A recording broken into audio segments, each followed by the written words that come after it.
you eventually do get jammed up. Oh yeah. How the hell they catch your ass? I mean, you were obviously good. You had a good hustle going. You were surrounded by people that were in the same business. Somebody snitch on you, undercover operation.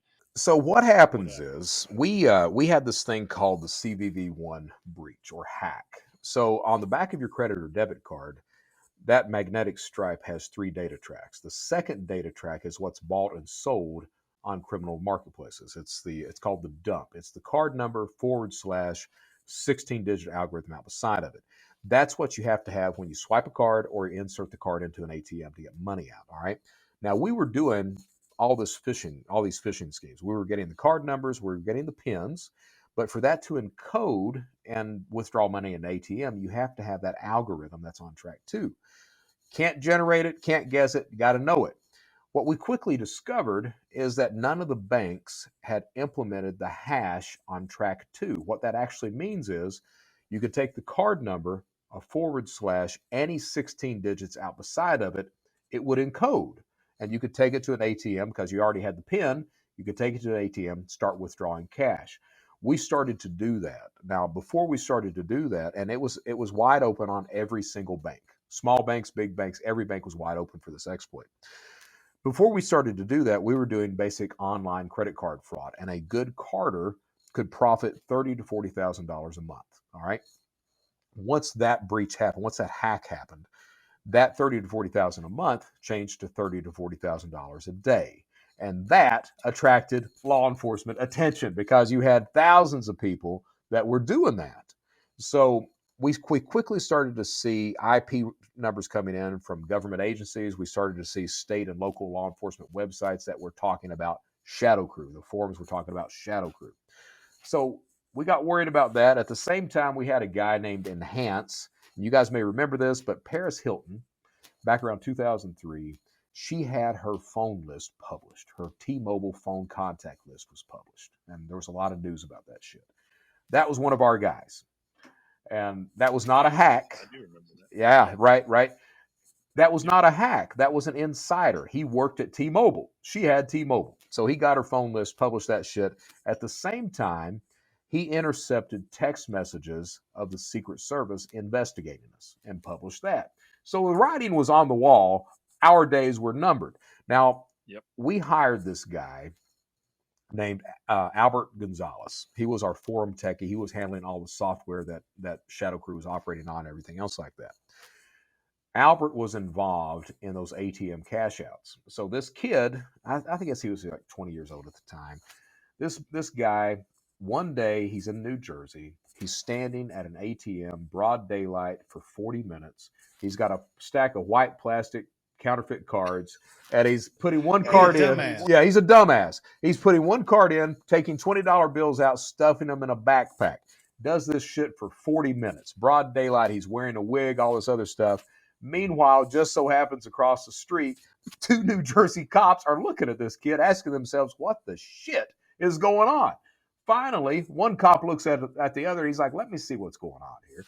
After 40 minutes, he gets up, walks over, looks at Albert. Kid, what are you doing? Albert's got the disguise. He's got the wig. Falls apart right there. Confesses to everything.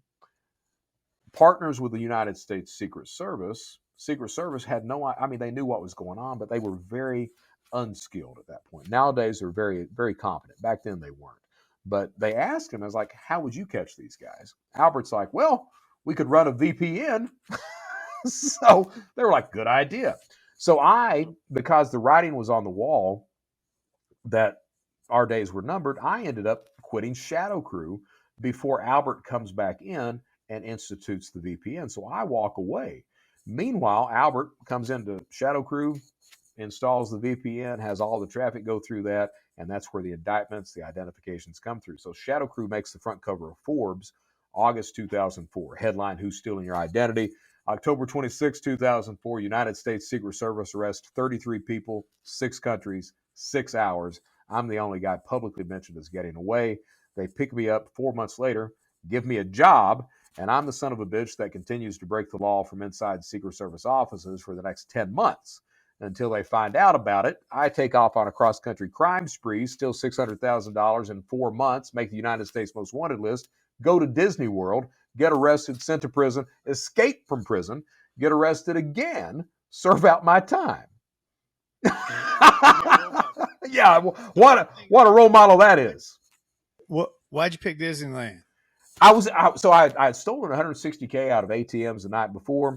Woke up the next morning, I was United States Most Wanted, and it was a joke. I sat there kind of stunned, like, holy shit, man. And I said it out loud. I was like, well, Brett, you've made the United States Most Wanted list. What now? And I said, I'm going to Disney World. And I sat there and I thought about it, and I was like, shit, I'm going to Disney World. So I was like, I figured I could hold up there about a year. I was trying to bug out to Brazil. In Disney World? Yeah, I was going to hold up in Orlando. Go to the parks. Small world after all. They had the parks. They had the strip clubs. I was like, we'll go there. So okay. So how did you escape prison?